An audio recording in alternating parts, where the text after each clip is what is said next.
Friends, welcome back to my YouTube channel. ಹೇಗಿದ್ರೆ ಎಲ್ಲರೂ ಚೆನ್ನಾಗಿದ್ದೀರ ಅಂತ ಭಾವಿಸ್ತಾ ಇವತ್ತು ವಿಡಿಯೋವನ್ನು ಸ್ಟಾರ್ಟ್ ಮಾಡ್ತಾ ಇದ್ದೀನಿ. ಬೆಳಿಗ್ಗೆನೇ ವಿಡಿಯೋ ಸ್ಟಾರ್ಟ್ ಮಾಡಿಬಿಟ್ಟಿದ್ದೀನಿ. ಹಾಗೆಯೇ ಇವತ್ತು ಒಂದು ವಿಶೇಷ ಇದೆ. ನಮ್ಮ ಮನೆಯಲ್ಲಿ ಚಿಕ್ಕದಾಗಿ ಒಂದು ಫಂಕ್ಷನ್ ಇದೆ, ಅಂದರೆ ಶಾರ್ಟ್ ಆ್ಯಂಡ್ ಸ್ವೀಟ್ ಆಗಿ ಅಂತ ಹೇಳ್ಬಹುದು. ಹಾಗೆಯೇ ಕೆಲವರು ಬರೋರಿದ್ದಾರೆ ಮನೆಗೆ. ಯಾರೆಲ್ಲ ಬರ್ತಾರೆ, ಹಾಗೆಯೇ ಏನು ಕಾರ್ಯಕ್ರಮ ಇರುವಂಥದ್ದು, ಇವತ್ತು ಏನು ವಿಶೇಷ ಎಲ್ಲವನ್ನು ಹೇಳ್ತೀನಿ. ಆಲ್ರೆಡಿ ತಮ್ಮನೇಲಿ ನೋಡಿರೋರಿಗೆ ಕೆಲವರಿಗೆ ಗೊತ್ತಾಗಿರ್ಬೋದು, ಹಾಗೆ ನನ್ನ ತೀರಾ ಹತ್ತಿರದವರಿಗೆ ಕೂಡ ಗೊತ್ತಿರಬಹುದು. ಹಾಗೆ ಅವನ್ನು ತಿಳಿಸ್ತೀನಿ, ಅದಕ್ಕಾಗಿ ಎಲ್ಲೂ ವಿಡಿಯೋವನ್ನು ಸ್ಕಿಪ್ ಮಾಡಬೇಡಿ. ವಿಡಿಯೋ ಇಷ್ಟ ಆದರೆ ಪ್ಲೀಸ್ ಒಂದು ಲೈಕ್ ಮಾಡಿ, ಶೇರ್ ಮಾಡಿ, ಕಮೆಂಟ್ ಮಾಡಿ. ಹಾಗೆಯೇ ಈಗ ಬೆಳಿಗ್ಗೆ ಸ್ಕೂಲಿಗೆ ಹೊರಟಿದ್ದೀನಿ. ಚಿಂಟು ಹಾಯ್ ಮಾಡಿ ಬಾಬಾ. ಚಿಂಟು ನನ್ನ ಹತ್ರನೇ ಇದ್ದಾನೆ. ಚಿನ್ನು ಆಲ್ರೆಡಿ ಮುಂದೆ ಹೋಗಿದ್ದಾನೆ. ಸೊ ಸ್ಕೂಟಿಯಲ್ಲಿ ಕೆಳಗಡೆ ಇದೆ ಚಿಕ್ಕಪ್ಪನ ಮನೆಯಲ್ಲಿ, ಅಲ್ಲಿ ತನಕ ಹೋಗಬೇಕು. ಆಲ್ರೆಡಿ ಲೇಟ್ ಆಗಿದೆ.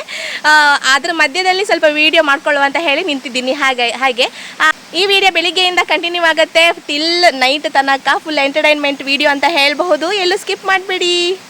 ಹಾಗೆ ಮಕ್ಕಳನ್ನು ಸ್ಕೂಲಿಗೆ ಬಿಟ್ಟು ಬಂದೆ. ಸ್ವಲ್ಪ ಲೇಟ್ ಆಯಿತು ಅಂತ ಅಂದ್ಕೊಂಡೆ, ಬಟ್ ಪರವಾಗಿಲ್ಲ, ನಾರ್ಮಲ್ ಟೈಮಿಗೆ ಹೋಗಿದ್ದೀನಿ. ನಾನು ಅಂದ್ಕೊಂಡಿದ್ದು ಲೇಟ್ ಆಗಿದೆ ಇವತ್ತು ಅಂತ ಹೇಳಿಬಿಟ್ಟು. ಹಾಗೆಯೇ ಇವಾಗ ತೋಟದಲ್ಲಿದ್ದೀನಿ. ಮನೆಗೆ ಆ ಕಡೆ ಹೋಗಬೇಕಲ್ಲ ಮನೆಗೆ. ಅಲ್ಲಿ ಕೆಳಗಡೆ ಸ್ಕೂಟಿ ಇಡೋದಲ್ಲ, ಅಲ್ಲಿಂದ ನಡ್ಕೊಂಡು ಬರಬೇಕು. ತುಂಬಾ ಕಷ್ಟ. ನಾನು ಒಬ್ಬಳೇ ಇದ್ರೇ ಇಷ್ಟು ಕಷ್ಟ ಆಗುತ್ತೆ ನನಗೆ ಹತ್ಕೊಂಡು ಬರುವಾಗ. ಇನ್ನು ಮಕ್ಕಳನ್ನ ಹೇಗೆ ಕರ್ಕೊಂಡು ಬರ್ತೀನಿ, ನೀವೇ ಯೋಚನೆ ಮಾಡಿ. ಏನು ಮಾಡೋ ಹಾಗಿಲ್ಲ, ರೋಡು ಸರಿ ಇಲ್ಲದೆ ಇಂಥ ಪಚಿತಿ ನನ್ನದು. ಹಾಗೆ ಬರುವಾಗ ನಾನು ಸ್ಕೂಲಿಗೆ ಹೋಗುವಾಗ ದಾರಿಲಿ ನಮ್ಮ ಮನೆಯವ್ರು ಕೂಡ ಸಿಕ್ಕಿದ್ರು. ಅವರು ಬೆಳಿಗ್ಗೆ ಹೊರಟಿದ್ದಾರೆ, ಬೇಗ ಹೊರಡ್ತಾರೆ ಅಂತ ಗೊತ್ತು, ಬಟ್ ಇಷ್ಟು ಬೇಗ ಬರ್ತಾರೆ ಅಂತ ಅಂದ್ಕೊಂಡಿರಲಿಲ್ಲ ನಾನು. ಬಂದರು, ನಿನ್ನ ಮಕ್ಕಳನ್ನ ಕರ್ಕೊಂಡು ಹೋಗಿ ಬಿಟ್ಟು ಬಾ, ನಾನು ಮನೆಗೆ ಹೋಗ್ತೀನಿ ಅಷ್ಟೊತ್ತಿಗೆ ಅಂತಂದರು. ಹಾಗಾಗಿ ಅವ್ರ ಮನೆಗೆ ಬಂದರು. ನಾನಿವಾಗ ಮಕ್ಕಳನ್ನು ಬಿಟ್ಟು ಮತ್ತೆ ಮನೆಗೆ ಹೋಗ್ತಾ ಇದ್ದೀನಿ. ಇಲ್ಲಿ ಏನು ಅಂದರೆ ನಾವು ಸ್ವಲ್ಪ ದಾರಿಲೆಲ್ಲ ನೋಡ್ಕೊಳ್ತಾ ಹೋಗಬೇಕು. ದೊಡ್ಡ ಹಾವಿದ್ರು ಗೊತ್ತಾಗಲ್ಲ. ಹಾಗೆ ಅದು ಲಾಸ್ಟ್ ಟೈಮು ಒಮ್ಮೆ ಆನೆ ಬಂದುಬಿಟ್ಟಿತ್ತಲ್ಲ, ಅದ್ರ ಮೇಲೆ ತುಂಬಾ ಭಯ. ಅಂದರೆ ಹೀಗೆ ಹೋಗ್ತಾ ಇರಬೇಕಾದ್ರೆ ಎದುರುಗಡೆ ನೋಡ್ತಾ ಹೋಗಬೇಕು. ನಾನೆಲ್ಲಾದರೂ ಮೊಬೈಲ್ ನೋಡ್ಕೊಳ್ತಾ ಹೋದರೆ ಆನೆ ಇರುತ್ತಂತ ಅಲ್ಲ, ಬಟ್ ಅದೊಂಥರ ಮನಸ್ಸಿಗೆ ನುಗ್ಗಿಬಿಟ್ಟಿದೆ ಅದು. ಹಾಗೆ ಹೀಗೆ ಎದುರುಗಡೆ ಸ್ಟ್ರೈಟಾಗಿ ನೋಡ್ಕೊಳ್ತಾ ಹೋಗಬೇಕು. ಹಾಗೆ ಸರಿ, ಹಾಗಾದರೆ ನಾವಿನ್ನು ಸುಳ್ಯಕ್ಕೆ ಹೋಗಬೇಕು. ನನಗೆ ಬಟ್ಟೆ ವಾಶ್ ಮಾಡಲಿಕ್ಕಿದೆ ಮನೆಗೆ ಹೋಗಿ. ಅದಾದಮೇಲೆ ಸುಳ್ಯಕ್ಕೆ ಹೋಗಬೇಕು. ಸ್ವಲ್ಪ ಐಟಮ್ಸ್ ಎಲ್ಲ ಪರ್ಚೇಸ್ ಮಾಡೋದಿದೆ. ಹಾಗೆಯೇ ಅದೇ ಹೇಳಿದೆಲ್ಲ ಚಿಕ್ಕದೊಂದು ಫಂಕ್ಷನ್ ಇದೆ ಅಂತ ಹೇಳಿ. ಹಾಗೆಯೇ ಅದಕ್ಕೆ ಬೇಕಾಗಿರುವಂಥ ಕೆಲವು ಐಟಮ್ಸ್ ಎಲ್ಲ ತರಬೇಕು. ಹಾಗೆ ಮತ್ತು ಯಾರೋ ಬರ್ತಾರೆ ಅಂತ ಹೇಳಿದ್ನಲ್ಲ, ಅವ್ರನ್ನೂ ಕೂಡ ಪಿಕಪ್ ಮಾಡಬೇಕು. ಸೊ ಹಾಗಾಗಿ ಇವತ್ತು ಈಗ ಬಟ್ಟೆ ವಾಶ್ ಮಾಡಿ ಕೆಲಸ ಎಲ್ಲ ಮುಗಿಸಿ ಹೊರಟ್ರೆ ಮೋಸ್ಟ್ಲಿ ಸಂಜೆ ಆಗುತ್ತೆ. ಮಕ್ಕಳನ್ನ ಕರ್ಕೊಂಡೇ ಬರೋದು ವಾಪಸ್. ಹಾಗೆ ಸೊ ಓಕೆ, ಹಾಗಾದರೆ ಮತ್ತೆ ವಿಡಿಯೋವನ್ನು ಕಂಟಿನ್ಯೂ ಮಾಡ್ತೀನಿ.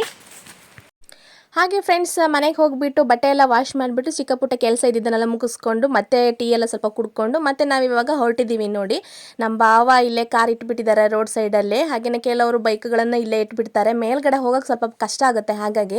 ಹಾಗೆಯೇ ನಮ್ಮ ಮನೆಯವರು ಕಾರನ್ನು ಕೆಳಗಡೆ ಅಲ್ಲಿ ಚಿಕ್ಕಪ್ಪನ ಮನೆ ಇದೆಯಲ್ಲ, ಅಲ್ಲೇ ಮಾಮೂಲಾಗಿ ಅಲ್ಲೇ ಇಡೋದು ನಾವು ಯಾವಾಗಲೂ. ಹಾಗೆಯೇ ನಾವಿಲ್ಲಿ ಮತ್ತೆ ಸುಳ್ಯದ ಕಡೆ ಹೊರಟಿದ್ದೀವಿ. ಸುಮಾರು ಐಟಮ್ಸ್ ಎಲ್ಲ ತರೋದಿತ್ತು. ಏನೆಲ್ಲ ಮುಗಿಸ್ಕೊಳಕ್ಕಾಗುತ್ತೋ ಗೊತ್ತಿಲ್ಲ, ಹಾಗೆ ಅನಿಸ್ಕೊಳ್ತಾ ಇದ್ದೆ ನಾನು. ಅಂದರೆ ಮಧ್ಯಾಹ್ನ ಆಗ್ಲಿಕ್ಕೆ ಬಂತು ಅಷ್ಟೊತ್ತಿಗೆ, ನಾವು ಹೊರಡೋಷ್ಟೊತ್ತಿಗೆಲ್ಲ. ಇನ್ನು ಮಕ್ಕಳನ್ನ ಸ್ಕೂಲಿಂದ ಬಿಡೋ ಟೈಮಿಗಂತೂ ನಾವು ರಿಟರ್ನ್ ಹೊರಡಲೇಬೇಕು, ಯಾಕಂದರೆ ಮತ್ತೆ ಕಷ್ಟ ಆಗುತ್ತೆ. ಮತ್ತು ಇಲ್ಲಿ ಸ್ವಲ್ಪ ಇವಾಗ ನೋಡಿ, ಇದು ಮನೆ ಹತ್ತಿರದಿಂದ ಹೊರಟಿರುವಂತಹ ಒಂದು ಪ್ಲೇಸ್. ಅಂದರೆ ಇಲ್ಲಿ ಸ್ವಲ್ಪ ರೋಡು ಚೆನ್ನಾಗಿದೆ, ಕೆಲವೊಂದು ಕಡೆ ತುಂಬಾ ಖರಾಬಾಗಿದೆ. ಏನೂ ಮಾಡೋ ಹಂಗಿಲ್ಲ. ಕೆಲವರು ಅವ್ರವ್ರ ಮನೆಗೆ ಅವ್ರವ್ರ ಕಾರನ್ನು ತಲುಪ್ಸೋಕ್ಕಾಗಲ್ಲ. ಹಾಗಾಗಿ ಇಲ್ಲೆಲ್ಲ ಶೆಡ್ ಮಾಡಿ ರೋಡ್ ಸೈಡಲ್ಲಿ ಅವ್ರದ್ದು ಜಾಗ ಎಲ್ಲಿದೆ ಅಲ್ಲೆಲ್ಲ ಸ್ವಲ್ಪ ಸೈಡಲ್ಲಿ ಇಟ್ಕೊಳ್ತಾರೆ. ಏನೂ ಮಾಡೋ ಹಾಗಿಲ್ಲ. ಅಲ್ಲಿಂದ ಸೀದಾ ನಾವು ಸುಳ್ಯಕ್ಕೆ ಬಂದು ಫಸ್ಟ್ ಬಂದಿದ್ದೆ ಬೇಕ್ರಿಗೆ. ಅಂದರೆ ಇವತ್ತು ಚಿಂಟುನ ಬರ್ತ್ಡೇ ಇರುವಂಥದ್ದು. ಹಾಗಾಗಿ ಕೇಕು ಮತ್ತು ಬರ್ತ್ಡೇ ಸೆಲೆಬ್ರೇಷನಿಗೆ ಒಂದು ಚಿಕ್ಕದಾಗಿ ಸೆಲೆಬ್ರೇಷನ್ ಮಾಡೋಕ್ಕೆ ಬೇಕಾಗಿರುವಂತಹ ಐಟಮ್ಸನ್ನು ತರಬೇಕಾಗಿತ್ತು. ಫಸ್ಟ್ ಕೇಕ್ ಬುಕ್ ಮಾಡಿದ್ವಿ. ಅಲ್ಲಿಂದ ಸೀದಾ ಫ್ಯಾನ್ಸಿಗೆ ಹೋದ್ವಿ. ಅಂದರೆ ಬಲೂನ್ಸು ಮತ್ತು ಕ್ಯಾಪ್ ಅಂತೆ ಹಾಗೆಲ್ಲ ತೊಗೊಳ್ಲಿಕ್ಕಿತ್ತು. ಅದೆಲ್ಲ ಒಟ್ಟಿಗೆ ಇತ್ತು ಅಲ್ಲಿ, ಬೇಕ್ರಿ ಮತ್ತು ಇದು ಫ್ಯಾನ್ಸಿ ಸ್ಟೋರು. ಹಾಗಾಗಿ ನಾನು ಎರಡನ್ನೂ ಅಲ್ಲೇ ತೊಗೊಂಡೆ. ಹಾಗೆಯೇ ತುಂಬ ಐಟಮ್ಸ್ ಎಲ್ಲ ತೊಗೊಳೋದಿತ್ತು. ಹಾಗೆ ಅದೆಲ್ಲ ತೊಗೊಂಡ್ವಿ. ಮತ್ತು ನಾವಿಲ್ಲಿ ಅಷ್ಟೊತ್ತಿಗಾಗಲೇ ಒಂದು 3 ಗಂಟೆ ಆಯಿತು. 3 ಗಂಟೆ ಆಗೋಷ್ಟೊತ್ತಿಗೆ ಇಲ್ಲಿ ನಾನು ಯಾರೋ ಬರೋರಿದ್ದಾರೆ ಅಂತ ಹೇಳಿದ್ನಲ್ಲ, ಇಲ್ಲಿ ನೀವು ನೋಡ್ತಾ ಇರಬಹುದು. ಅಣ್ಣ, ಅಮ್ಮ ಮತ್ತು ವಿಹಾನ ಊರಿಂದ ಬಂದಿದ್ದಾರೆ. ಹಾಗೆ ಅವರು ಅಂದರೆ ತುಂಬ ದಿನದಿಂದ ಬರಬೇಕು ಅಂತ ಅಂದ್ಕೊಂಡಿದ್ರು. ಹಾಗೆ ಇವತ್ತು ಚಿಂಟುನ ಬರ್ತ್ಡೇ ಇದೆ ಅಲ್ವಾ, ಆ ಟೈಮಲ್ಲೇ ಬರ್ತೀವಿ ಅಂತ ಹೇಳಿಬಿಟ್ಟು ಲಾಸ್ಟ್ ಟೈಮಲ್ಲಿ ಬರಲ್ಲ ಅಂತ ಹೇಳಿಬಿಟ್ಟು ಕೈ ಕೊಟ್ಟಿದ್ರು. ಮತ್ತೆ ಹೇಗೋ ಎಲ್ಲ ಒಪ್ಪಿಸಿ ಅಡ್ಜಸ್ಟ್ಮೆಂಟ್ ಮಾಡಿಬಿಟ್ಟು ಎಲ್ಲ ಬಂದಿದ್ದಾರೆ. ಹಾಗೆ ಅವರು ಅಂದರೆ ಡೈರೆಕ್ಟ್ ಉಡುಪಿಯಿಂದ ಬಸ್ ಹತ್ತಿದ್ದಂತೆ. ಹಾಗಾಗಿ ಊಟ ಮಾಡಿರಲಿಲ್ಲ. ಫಸ್ಟು ಊಟ ಮಾಡ್ಕೊಳ್ಳೋಣ ಬನ್ನಿ ಅಂತ ಹೇಳ್ಬಿಟ್ಟು ಕರ್ಕೊಂಡು ಹೋದೆ. ಹಾಗೆ ಇಲ್ಲಿ ಊಟ ಮಾಡ್ತಾ ಇದ್ದಾರೆ ಫಸ್ಟು. ಊಟ ಎಲ್ಲ ಆದಮೇಲೆ ನಮ್ದು ಐಟಮ್ಸ್ ಅವ್ರು ಬರೋಷ್ಟೊತ್ತಿಗೆ ನಾವು ಐಟಮ್ ತೊಗೊಳೋದೆಲ್ಲ ತೊಗೊಂಡ್ಬಿಟ್ಟಿದ್ವಿ, ಎಲ್ಲ ಮುಗಿಸಿದ್ವಿ ಕೆಲಸನ ಎಲ್ಲ. ಹಾಗೆ ಮತ್ತು ಸ್ಕೂಲಿಗೆ ಆ ಟೈಮಿಗೆ ನಮಗೆ ರೀಚ್ ಆಗ್ಲಿಕ್ಕೆ ಆಗಲಿಲ್ಲ ಅಲ್ಲಿ.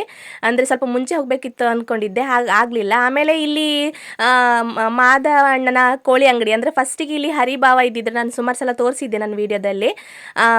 ಗುಡ್ ರಿಚ್ ಚಿಕನ್ ಸೆಂಟರ್ ಅಂತ ಇತ್ತು. ಅವರಿಗೆ ಮೈಸೂರಲ್ಲಿ ಜಾಬ್ ಆಗಿರೋದ್ರಿಂದ ಅವರು ಅಂಗಡಿಯನ್ನು ಇವಾಗ ಇವರು ಮಾಧವಣ್ಣ ತೊಗೊಂಡಿದ್ದಾರೆ. ಇವ್ರ ಮನೆ ಬಂದು ನಮ್ಮ ಮನೆ ಹತ್ತಿರದಲ್ಲಿರುವಂಥದ್ದು, ನಾವು ನೇಬರ್ಸ್ ಅಂತ ಹೇಳ್ಬೋದು. ಹಾಗೆ ಇವರು ಮಾಧವಣ್ಣ ಸುಳ್ಯದಲ್ಲಿರ್ತಾರೆ. ಸೊ ಹಾಗಾಗಿ ಈ ಚಿಕನ್ ಸೆಂಟರ್ನ ಅವ್ರು ಇವಾಗ ಮಾತ್ರ ಶ್ರೀ ಚಿಕನ್ ಸೆಂಟರ್ ಅಂತ ಮುಂದುವರಿಸ್ತಾ ಇದ್ದಾರೆ. ಹಾಗೆ ನನಗೆ ಇಲ್ಲಿ ಚಿಕನ್ ಎಲ್ಲ ತೊಗೊಂಡಿದ್ವಿ ಫಸ್ಟಿಗೆ. ಅದಾದಮೇಲೆ ನನಗೆ ಇಲ್ಲಿ ಪಕ್ಕದಲ್ಲಿ ಒಂದು ಅಂಗಡಿ ಇದೆ ಅಲ್ಲ, ಅಲ್ಲಿ ಹಾಲು ಮೊಸರು ಎಲ್ಲ ತೊಗೊಳೋದಿತ್ತು. ಹಾಗಾಗಿ ಅಲ್ಲಿ ಸ್ವಲ್ಪ ನಾನು ವೆಯ್ಟ್ ಮಾಡಿದೆ, ಹಾಲೆಲ್ಲ ತೊಗೊಂಡೇ ಹೊರಡೋಣ ಅಂತ ಹೇಳಿಬಿಟ್ಟು. ಅಂದರೆ ಹಾಲು ಫಸ್ಟಿಗೆ ತೊಗೊಂಡ್ಬಿಟ್ರೆ ತುಂಬ ಲೇಟಾಗಿ ಬಿಡುತ್ತಲ್ಲ ಮನೆಗೆ ರೀಚ್ ಆಗುವಾಗ. ಹಾಗಾಗಿ ಯಾವಾಗಲೂ ನಾನು ಹಾಗೇನೆ ಇಲ್ಲಿ ಬಂದು ಹಾಲು ತೊಗೊಳ್ತೀನಿ. ಅಂದರೆ ಇದು ನಮ್ಮದು ಸೀದೆ ಇನ್ನು ಮನೆಗೆ ಹೋಗುವ ರೋಡು. ಹಾಗೆ ಇಲ್ಲಿ ತೊಗೊಂಡ್ಬಿಟ್ರೆ ಮತ್ತೆ ಕೆಲಸ ಮುಗೀತು, ಇಲ್ಲಿಂದ ಸೀದೆ ಇನ್ನು ಹೊರಡೋದು ಅಂತ ಹೇಳ್ಬಿಟ್ಟು. ಹಾಗೆ ಅಣ್ಣ ಅಪರೂಪಕ್ಕೆ ಬಂದಿರೋದಲ್ಲ, ಹಾಗೆ ಅಲ್ಲಿ ಮಾಧವಣ್ಣನ ಹತ್ರ ಎಲ್ಲ ಸ್ವಲ್ಪ ಮಾತಾಡಿಕೊಂಡು ಮತ್ತೆ ಹೊರಟರು. ಮತ್ತು ಮಕ್ಕಳನ್ನ ಕರ್ಕೊಂಡು ನಾವು ಸೀದಾ ಬಂದ್ವಿ. ಮಧ್ಯದಲ್ಲಿ ಎಲ್ಲೂ ನಾನು ವೀಡಿಯೋಸ್ ಮಾಡ್ಕೊಳಕ್ಕೆ ಹೋಗಲಿಲ್ಲ. ಆ್ಯಕ್ಚುಲಿ ಹೇಳಬೇಕಂದ್ರೆ ಆವತ್ತು ಪೇರೆಂಟ್ಸ್ ಮೀಟಿಂಗ್ ಹಾಗೆಯೇ STMC ಮೀಟಿಂಗ್ ಇತ್ತು ಸ್ಕೂಲ್ನಲ್ಲಿ. ನಾನು ಫಸ್ಟಿಗೆ ಹೋಗಿಬಿಟ್ಟು ಚಿನ್ನನ ಆನ್ಸರ್ ಪೇಪರೆಲ್ಲ ನೋಡಿಬಿಟ್ಟು ಒಂದು ಸೈನೆಲ್ಲ ಹಾಕಿಬಿಟ್ಟು ನಾನು ಮುಂದೆ ಹೋಗಿದ್ದೆ. ನಮ್ಮದು ಬರೋದು ಲೇಟ್ ಆಗುತ್ತೆ ಅಂತ ಮತ್ತೆ ಫೋನ್ ಮಾಡಿ ಹೇಳಿದ್ವಿ. ಸೊ ಹಾಗಾಗಿ ಮಕ್ಕಳನ್ನೆಲ್ಲ ಭಾವ ಕರ್ಕೊಂಡ್ರು. ರೀಚ್ ಆಗ್ಲಿಕ್ಕೆ ಆಗಲಿಲ್ಲ ಆ ಟೈಮಿಗೆ, ಅಂದರೆ ಅಮ್ಮ ಅಣ್ಣ ಎಲ್ಲ ಬಂದಿದ್ದು ಸ್ವಲ್ಪ ಲೇಟ್ ಆಯಿತು. ಹಾಗಾಗಿ ಮತ್ತು ಅವ್ರ ಕಾರಲ್ಲಿ ಬಂದರು, ನಾವು ನಮ್ಮ ಕಾರಲ್ಲಿ ಬಂದ್ವಿ. ಮತ್ತು ಒಟ್ಟಿಗೆ ರೀಚ್ ಆದ್ವಿ ಅಲ್ಲಿ ಬರೋಷ್ಟೊತ್ತಿಗೆ. ಅಲ್ಲಿಂದ ಮತ್ತೆ ಸೀದಾ ಮನೆಗೆ ಬಂದ್ವಿ. ಇಲ್ಲಿ ನೋಡಿ ಬಂದ ತಕ್ಷಣ ಅಣ್ಣ ಎಲ್ಲರ ಹತ್ರ ಮಾತಾಡೋಕ್ಕೆ ಸ್ಟಾರ್ಟ್ ಮಾಡಿಬಿಟ್ಟಿದ್ದಾನೆ. ಮೋಹನ್ ಭಾವ ಒಬ್ಬರು ಆ ಕಡೆ ಎಲ್ಲೋ ಅವರು ಕೊಕ್ಕೋ ಕೊಯ್ಯಕ್ಕೆ ಎಲ್ಲಿಯೋ ಹೋಗಿದ್ರು. ಸೊ ಹಾಗಾಗಿ ಅವ್ರು ಬಂದ ತಕ್ಷಣ ಇವನೇ ಹೊಡ್ಕೊಂಡು ಹೋಗಿದ್ದಾನೆ ಮಾತಾಡಲಿಕ್ಕೆ. ಅವನು ಯಾವಾಗಲೂ ಹಾಗೇ ಯಾರು ಎಲ್ಲಿರ್ತಾರೋ ಅಲ್ಲಿಗೆ ಹೋಗಿ ಹುಡ್ಕೊಂಡು ಹೋಗಿ ಮಾತಾಡೋ ಅಂಥ ಸ್ವಭಾವ ನನ್ನ ಅಣ್ಣಂದು. ಹಾಗಾಗಿ ಅಲ್ಲಿ ಫಸ್ಟು ಅವರು ಭಾವನವ್ರ ಹತ್ರ ಎಲ್ಲ ಮಾತಾಡ್ಕೊಳ್ತಾ ಇದ್ದಾನೆ. ಅಷ್ಟೊತ್ತಿಗೆ ಆಗಲೇ ನಮ್ಮಮ್ಮ ಡ್ರೆಸ್ ಚೇಂಜ್ ಎಲ್ಲ ಮಾಡಿಬಿಟ್ಟು ನಿಂತ್ಕೊಂಡು ನೋಡ್ತಾ ಇದ್ದಾರೆ. ಆ ಕಡೆ ಈ ಕಡೆ ಎಲ್ಲ ಕೋಳಿಗಳಿದ್ದಾವೆ, ಮತ್ತು ನಾಯಿ, ಹಸು ಇದೆ. ಮತ್ತು ಅಂದರೆ ಇಂಥ ವಾತಾವರಣ ಸಿಗೋದು ಸ್ವಲ್ಪ ಕಷ್ಟ ಅಲ್ಲ. ಹಾಗಾಗಿ ಮತ್ತು ಅದೆಲ್ಲ ಆದಮೇಲೆ ಮತ್ತೆ ಎಲ್ಲೂ ನಾನು ವೀಡಿಯೋ ಮಾಡ್ಕೊಳಕ್ಕೆ ಹೋಗಲಿಲ್ಲ, ತುಂಬ ಕೆಲಸ ಇತ್ತು ಪ್ರಿಪರೇಷನ್ ಅಂತ ಹೇಳಿಬಿಟ್ಟು. ಹಾಗೆ ಇಲ್ಲಿ ಮಕ್ಕಳೆಲ್ಲ ಮೊಬೈಲ್ ಎಲ್ಲಿರುತ್ತೆ ಅಲ್ಲಿ ಅಂಟ್ಕೊಂಡು ಬಿಡ್ತಾರೆ. ಹಾಗೆ ಭಾವ ನೋಡ್ತಾ ಇದ್ದಾರೆ ಮೊಬೈಲು. ಸೊ ಹಾಗಾಗಿ ಅಲ್ಲಿ ಇವಾಗ ಅಂಟ್ಕೊಂಡಿದ್ದಾರೆ. ಹಾಗೆ ಇನ್ನು ಬರ್ತ್ಡೇಗೆ ಅಂತ ಎಲ್ಲ ಸೆಲೆಬ್ರೇಷನ್ ಮಾಡಿದ್ವಿ. ಅಂದರೆ ಡೆಕೋರೇಷನ್ ಸ್ವಲ್ಪ ನನಗೆ ತಕ್ಕ ಮಟ್ಟಿಗೆ ಎಷ್ಟು ಆಗುತ್ತೋ ಅಷ್ಟರ ಮಟ್ಟಿಗೆ ಒಂದು ಚಿಕ್ಕದಾಗಿ ಒಂದು ಡೆಕೋರೇಷನ್ ಮಾಡಿದ್ದೇನೆ, ನೀವು ನೋಡ್ತಾ ಇರ್ಬೋದು ಇಲ್ಲಿ. ಅಂದರೆ ನಮ್ಮ ಮನೆ ಒಳಗಡೆ ಲೈಟ್ ಸ್ವಲ್ಪ ಕಡಿಮೆ ಇರೋದು, ಒಂದೇ ಸೈಡ್ ಲೈಟ್ ಇರೋದ್ರಿಂದ ಅದು ಲೈಟ್ ಫೋಕಸ್ ಅಷ್ಟೊಂದು ಕಾಣ್ತಾ ಇಲ್ಲ ಚೆನ್ನಾಗಿ.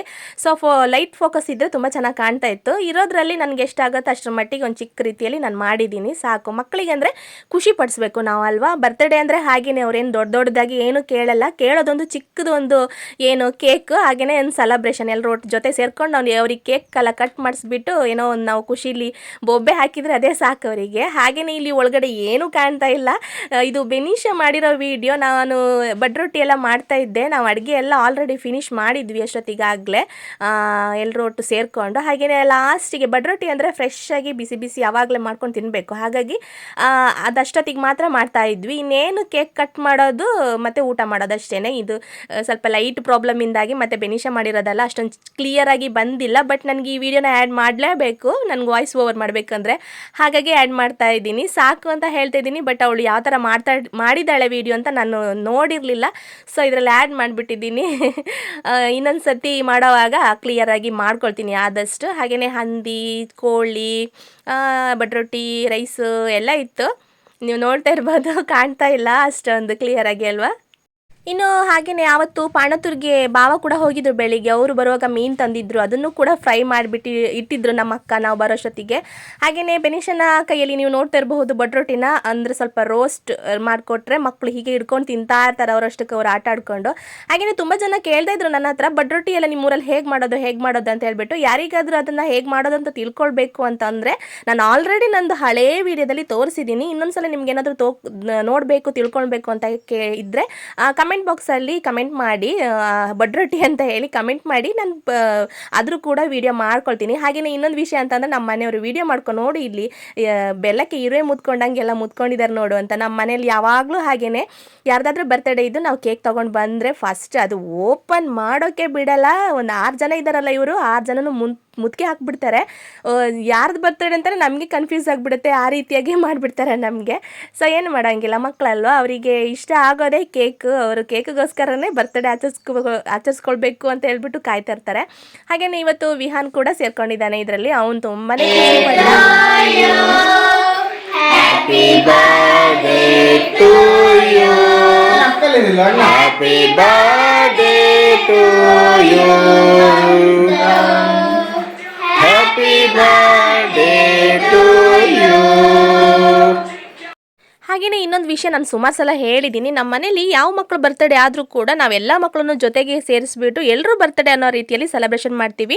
ಹಾಗೆಯೇ ಕೇಕ್ ತಿನ್ನಿಸುವಾಗಲೂ ಹಾಗೆಯೇ ಎಲ್ರಿಗೂ ತಿನ್ನಿಸ್ತೀವಿ. ಅವರು ತುಂಬಾ ಖುಷಿ ಪಡ್ತಾರೆ. ಅವರು ಅವ್ನ ಬರ್ತಡೇ ಅಂತ ಹೇಳಿ ಇವರೊಬ್ಬರು ಸೈಡ್ ನಿಲ್ಲೋದು, ಇನ್ನೊಬ್ಬನ ಬರ್ತಡೇ ಅಂತೇಳಿ ಮತ್ತೊಬ್ಬ ಸೈಡ್ ನಿಲ್ಲೋದು, ಆ ಥರ ಏನೂ ಇಲ್ಲವೇ ಇಲ್ಲ. 6 ಜನರನ್ನು ನಾವು ಜೊತೆಗೆ ಸೇರಿಸ್ಕೊಂಡು ಒಟ್ಟು ನಿಲ್ಲಿಸ್ಕೊಂಡು ನಾವು ಕೇಕ್ ಕಟ್ ಮಾಡಿಸ್ಕೊಳ್ತೀವಿ. ಹಾಗೆಯೇ ಚಿಂಟು ಅಂದರೆ ಸ್ವಲ್ಪ ಹಠ ಮಾರಿ ಸ್ವಭಾವ ಅವನಿಗೆ, ಅವನೇ ಕಟ್ ಮಾಡಬೇಕು, ಒಬ್ಬನೇ ಕಟ್ ಮಾಡಬೇಕು ಅನ್ನೋದೇನೋ ಒಂದು ಸ್ವಲ್ಪ ಇರುತ್ತೆ ಅವನಿಗೆ. ಚಿಕ್ಕವನಲ್ವಾ, ಇನ್ನೂ ಅರ್ಥ ಆಗಲ್ಲ. ಹಾಗಾಗಿ ಅವನ ಹತ್ರ ಒಂದು ಸಪ್ರೇಟಾಗಿ ಅವನ ಹತ್ರನೇ ಕೊಟ್ಬಿಡ್ತೀವಿ ಚಾಕು. ಇಲ್ಲ ಅಂದರೆ ನಾವು ಎಲ್ಲರ ಜೊತೆನೂ ಕೈ ಹಿಡ್ಕೊಂಡು ಕೇಕ್ ಕಟ್ ಮಾಡಿ ಅಂತ ಹೇಳ್ತೀವಿ. ಹಾಗೆಯೇ ಮಾಡ್ತಾರೆ ಅವರು. ಇವತ್ತು ವಿಹಾನ್ ಕೂಡ ಸೇರ್ಕೊಂಡಿದ್ದಾನೆ, ತುಂಬಾ ಖುಷಿ ಆಯಿತು. ಅವನು ನಾನು ಇಷ್ಟೊಂದು ಅವನು ಎಂಜಾಯ್ ಮಾಡ್ತಾನೆ ಅಂತ ನಾನು ಅಂದ್ಕೊಂಡೇ ಇರಲಿಲ್ಲ. ಸ್ಕೂಲ್ಗೆ ಹೋದ್ಮೇಲೆ ಇವಾಗ ಫಸ್ಟ್ ಟೈಮ್ ಅವನನ್ನು ನಾನು ನೋಡ್ತಾ ಇರೋದು. ಅಂದರೆ ಮೊನ್ನೆ ಸಿಕ್ಕಿರಲಿಲ್ಲ ಅವ್ನು ನನಗೆ. ತುಂಬ ಎಂಜಾಯ್ ಮಾಡ್ತಾ ಇದ್ದಾನೆ, ತುಂಬ ಚೆನ್ನಾಗಿ ಮಾತಾಡ್ತಾ ಇದ್ದಾನೆ ಇವಾಗ. ಫಸ್ಟಿಗೆ ನನ್ನ ಹತ್ರ ಒಂದು ಅತ್ತೆ ಅಂತ ಹೇಳಿ ಒಂದು ಹತ್ತಿರ ಬಂದು ಮಾತಾಡ್ತಾನೂ ಇರಲಿಲ್ಲ ಅವನು. ಅಂದರೆ ನಾವು ಯಾವಾಗಲಾದರೂ ಹೋಗೋದು ಬರೋದು ಹಾಗೆ ಮಾಡ್ತಾ ಇದ್ವಿ ಅಲ್ವಾ, ಅಷ್ಟೊಂದು ಅಟ್ಯಾಚ್ಮೆಂಟ್ ಇರಲಿಲ್ಲ. ಬಟ್ ಇವಾಗ ಅವನು ತುಂಬಾ ಹಚ್ಕೊಳ್ತಾನೆ, ಇಷ್ಟಪಡ್ತಾನೆ, ಮಾತಾಡ್ಕೊಂಡು ಬರ್ತಾನೆ, ಜೊತೆಯಾಗಿ ಏನಾದರೂ ಹೇಳಬೇಕಂದ್ರೆ ಹೇಳ್ತಾನೆ, ಆ ಥರ ಎಲ್ಲ ಮಾಡ್ತಾನೆ. ಅದು ತುಂಬ ಖುಷಿ ಆಯಿತು ನನಗೆ. ಸ್ಕೂಲ್ಗೆ ಹೋದ್ಮೇಲೆ ತುಂಬ ಚೇಂಜಸ್ ನಾನು ಅವನಲ್ಲಿ ಕಾಣ್ತಾ ಇದ್ದೀನಿ ಇವಾಗ. ಹಾಗೆಯೇ ಇಲ್ಲಿ ಒಬ್ಬೊಬ್ಬರಾಗಿ ಕೇಕೆಲ್ಲ ತಿನ್ನಿಸ್ತಾ ಇದ್ದಾರೆ. ಹಾಗೆ ನಮ್ಮ ಅಣ್ಣ ಸ್ವಲ್ಪ ಅವನು ಯಾವಾಗಲೂ ಹಾಗೆಯೇ ಓವರ್ ಆ್ಯಕ್ಟಿವಿಟಿ ಅಂತ ಹೇಳ್ಬೋದು. ಕೇಕ್ ತಿನ್ನಿಸ್ಬಿಟ್ಟು ಸುಮ್ಮನೆ ಬಂದಿಲ್ಲ, ಅವ್ನು ಕೆನ್ನೆಗೆಲ್ಲ ಹಚ್ಬಿಟ್ಟು ಬಂದ. ಅದು ಚಿಂಟುಗೆ ಸ್ವಲ್ಪ ಕಿರಿಕಿರಿ ಅನ್ನಿಸ್ತು, ಆದರೂ ಉಜ್ಕೊಂಡು ಸುಮ್ಮನೆ ನಿಂತಿದ್ದ. ಅಂದರೆ ಕೇಕ್ ತಿನ್ನಿಸ್ತಾ ಇದ್ದಾರಲ್ವ ಒಬ್ಬರೊಬ್ಬರೇ ಬಂದು, ಅದು ತುಂಬ ಖುಷಿ ಮಕ್ಕಳಿಗೆ. ಹಾಗೆಯೇ ಇಲ್ಲಿ ಎಲ್ಲರೂ ಕೇಕೆಲ್ಲ ತಿನ್ನಿಸಿ ಆಯಿತು, ತುಂಬ ಅವರು ಖುಷಿ ಪಡ್ತಾಯಿದ್ರು. ಹಾಗೆ ಈ ಟೈಮಲ್ಲಿ ಒಂದು ವಿಷಯ ಹೇಳಬೇಕು, ನನಗೆ ಊರಿಗೆ ಹೋದಾಗಲೂ ಹಾಗೆ ನೀವೆಲ್ಲ ಒಟ್ಟಿಗೆ ಇದ್ದೀರಾ, ಜಾಯಿಂಟ್ ಫ್ಯಾಮಿಲಿನ ಅಂತ ಕೇಳ್ತಾರೆ. ಹಾಗೆಯೇ ನಮ್ಮ ಮನೆಗೆ ಕೆಲವ್ರು ಬಂದ್ರೂ ಹಾಗೆಯೇ ನೀವೆಲ್ಲರೂ ಒಟ್ಟಿಗೆ ಇರೋದಾ, ಒಟ್ಟಿಗೆ ಅಡುಗೆ ಮಾಡಿ ತಿನ್ನೋದಾ ಹಾಗೆಲ್ಲ ಕೇಳ್ತಾರೆ. ಕೆಲವೊಂದು ವಿಷಯಗಳನ್ನು ನಾವು ಜೀರ್ಣಿಸಿಕೊಳ್ಳಲೇಬೇಕಾಗುತ್ತೆ. ಏಕೆಂತ ಹೇಳಿದರೆ ನೋಡಿ, ಜಾಯಿಂಟ್ ಫ್ಯಾಮಿಲಿ ಅಂತಂದರೆ ನಾವೆಲ್ಲರೂ ಜೊತೆಗೆ ಇದ್ದೀವಿ, ಒಬ್ರನ್ನೊಬ್ರು ಕರಿಬೇಕು ಅಂತಿಲ್ಲ, ಎಲ್ಲ ಮನೆ ಒಳಗಡೆ ಇರ್ತೀವಿ. ಏನಾದರೂ ಒಂದು ಸೆಲೆಬ್ರೇಷನ್ ಅಂದರೆ ಎಲ್ಲ ಸೇರ್ಕೊಂಡು ಮಾಡ್ತೀವಿ. ದೂರ ಇದ್ದರೆ ಒಬ್ರನ್ನೊಬ್ರು ಕರಿಬೇಕು ಫೋನ್ ಮಾಡಿ ಹಂಗೆ ಹಿಂಗೆ ಅಂದ್ಕೊಂಡು, ಅದೆಲ್ಲ ನಮಗೆ ಸಮಸ್ಯೆನೇ ಇಲ್ಲ. ಎಲ್ಲರ ಜೊತೆಗೆ ಸೇರಿಕೊಂಡು ಎಲ್ಲ ಸೆಲೆಬ್ರೇಷನ್ ಮಾಡ್ತೀವಿ. ಹಾಗೆಯೇ ಈ ಒಂದು ವಿಡಿಯೋ ನಿಮ್ಗೆಲ್ಲರಿಗೂ ಇಷ್ಟ ಆಗಿದೆ ಅಂತ ಭಾವಿಸ್ತೀನಿ. ಇಷ್ಟ ಆದರೆ ಪ್ಲೀಸ್ ಲೈಕ್ ಮಾಡಿ, ಶೇರ್ ಮಾಡಿ, ಕಮೆಂಟ್ ಮಾಡಿ. ಮುಂದೆ ಸಿಗ್ತೀನಿ. ಅಲ್ಲಿವರೆಗೂ ಎಲ್ರಿಗೂ ಟೇಕ್ ಕೇರ್, ಬಾಯ್.